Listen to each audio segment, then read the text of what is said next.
Breaking खबर गाजीपुर से आ रही है। अफजाल अंसारी ने सपा से नामांकन किया। बेटी नुसरत अंसारी ने भी साथ में नामांकन किया। सपा जिला अध्यक्ष गोपाल यादव, ओम प्रकाश सिंह रहे मौजूद। उमर अंसारी भी नामांकन कराने पहुंचे थे।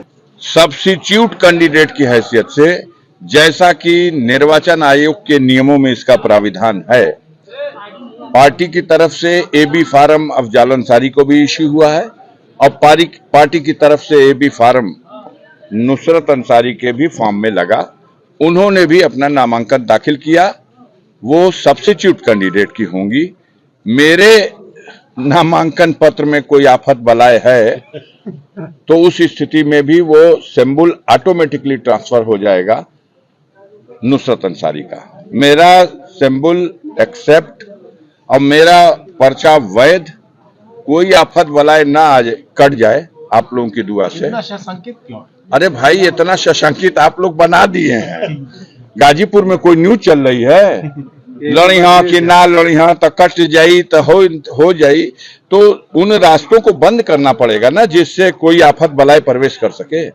एक सेट निर्दल भी दाखिल हुआ है, एक सेट निर्दल कैंडिडेट की हैसियत से भी नुसरत अंसारी का दाखिल फुल प्रूफ नामांकन पूरा। आज आपकी हाई कोर्ट में एक सुनवाई चल रही थी, उसमें एक तारीख भी आई है। अब हम अंदर जब गए थे तो पता चला 1 घंटा 40 मिनट हमारे वकील बहस कर चुके थे, बहस जारी थी।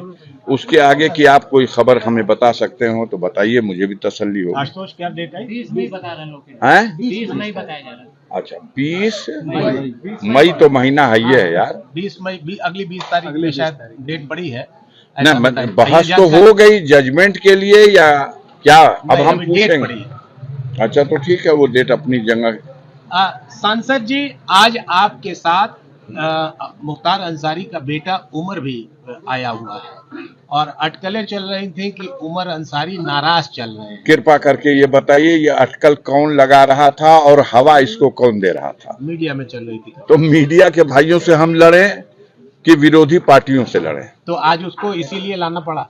नहीं, हम क्यों लाना पड़ा? हम तो परिवार के गार्जियन हैं। इस स्तर पर हमारे परिवार का बच्चा इसमें सम्मिलित हो रहा है, तो आप फिर इसको भी कोई हवा दे दो, कोई हवा दो। क्या करना है? लाना पड़ा का कहां से बात आया?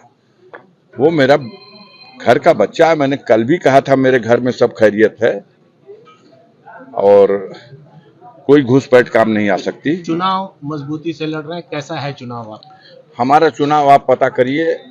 कोई भी कैंडिडेट अपना चुनाव अच्छा समझता है। हम लोग सादगी के साथ पैदल टहलते हुए अंदर गए, पर्चा भर के जांच पड़ताल करा के वापस चले आए। दिक्कत समझ में आई? कैसी दिक्कत है? कोई अड़चन या कोई नहीं, क्या दिक्कत? हमको रसीद दे दिया कि आपके पर्चे में कोई कमी नहीं है, आप जा सकते हैं। आज आपने नामांकन किया है और चौथे चरण की वोटिंग चल रही है, क्या उम्मीद करते हैं? जो खबरें मिल रही हैं, उत्तर प्रदेश के स्तर पर 13 सीटें हैं। इस पिछले 2019 में 13 की 13 सीटें जीत गई थी भारतीय जनता पार्टी। इस बार खैरियत नहीं है। उन्नाव की सीट पर अनु टंडन चुनाव जीत रही है। इस बार लखीमपुर खीरी, सीतापुर, इटावा और कन्नौज, ये सारी सीटें धुआंधार वोट से समाजवादी पार्टी जीतने जा रही है। जनता का रुझान साफ दिखाई दे रहा है। इन 13 सीटों में आधी सीट भाजपा बचा ले यूपी में तो बड़ी बात है। नामांकन के बाद अब क्या? अब आपका कोई आदेश हो तो बताइए। प्रत्याशी के हैसियत से तो हम प्रचार उचार करने के लिए, जनता को सलाम करने के लिए उनके बीच में घूम रहे हैं। नहीं, लगातार आप जो है हर विधानसभाओं में 2-2, 3-3 बार कर चुके हैं अपना दौरा। 7 बार 7 टाइम कर चुके हैं। उसी को एक चास और बढ़ा देते हैं। पहले नौहर्रा लगा के जोता, फिर रोटोवेटर से जोत रहे हैं। कोशिश कर रहे हैं कि लेवलर लगा के अंतिम चास बिल्कुल लेवल में कर दिया जाए। बाकी आप लोग अपनी दृष्टि से देखिए वास्तविकता क्या है। हम अपने मुंह से कुछ कहना नहीं चाहते, 4 तारीख को ही कहेंगे। समाजवादी पार्टी के हिसाब से जो गाजीपुर लोकसभा है वो उपजाऊ है। समाजवादी पार्टी की तरफ से कुछ है या नहीं है? भारतीय जनता पार्टी जो जोर लगाए हुए है उसको देखिए कि उत्तराखंड के चीफ मिनिस्टर को भी पर्चा भराने के लिए बुलाना पड़ा और उत्तर प्रदेश के डिप्टी सीएम भी सम्मिलित हुए और पूरी ताकत लगा दिया। हम लोग उनके सामने पर्चा भरने के उस कार्यक्रम के जो दृश्य थे उस मामले में कहीं नहीं खड़े हैं। पिछली बार आपने दावा किया था कि इतने लाख से जीतूंगा, इस बार भी कोई दावा अब नहीं कर सकते। अब 4 तारीख को गणना होगी, वहीं पे आपसे बात होगी। ठीक है।